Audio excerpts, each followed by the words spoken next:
Hey, what's going on, everybody? Listen, last week I was leading a panel discussion at the Amputee Coalition Conference in Louisville, Kentucky. After discussing and noting that this town was named after King Louis XVI, who became an above the shoulder amputee, I was honored to lead a panel discussion with four remarkable people. We were discussing situations that are often awkward for amputees.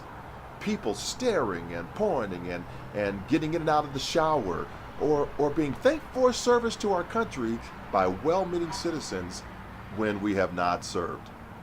Awkward.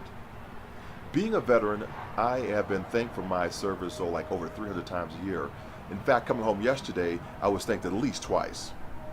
The patriot usually believes I was blown up in war, so then I get the statement that creates the awkward pause. I feel obligated to tell the person that I was in the Army, but I was not injured in combat. I generally say, hey, thanks. However, I represent 70% of the amputees who are not injured in the theater or in combat. This statement educates the patriot and engages a further dialogue. So how does an amputee respond to the question, thanks for your service, when they themselves have not served? I was curious and allowed the panelists to chime in. All agreed that the person's assumption was well-intended, but they all had very different answers. One person said, she generally just corrects the individual, but it's awkward and there's notable and audible pause of, I've just inserted my foot into my mouth.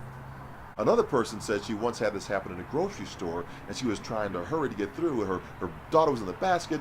She's not a vet, but she's an Army brat.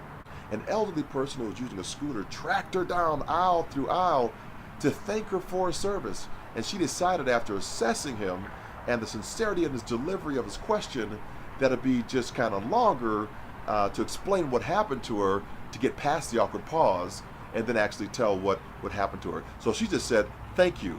And her daughter looked up at her and said, Mom! To which the mother said, hush up, child, we got to get out this door.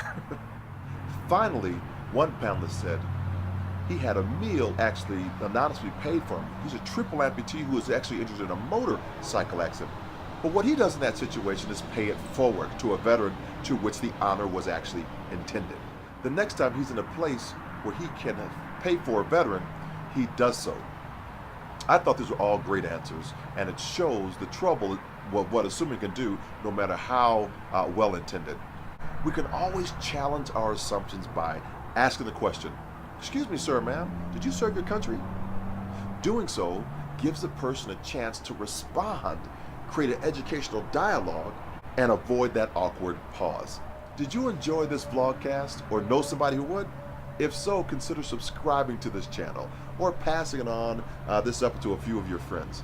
My name's John Register, and I'm so honored that you chose to spend a few moments of your day with me.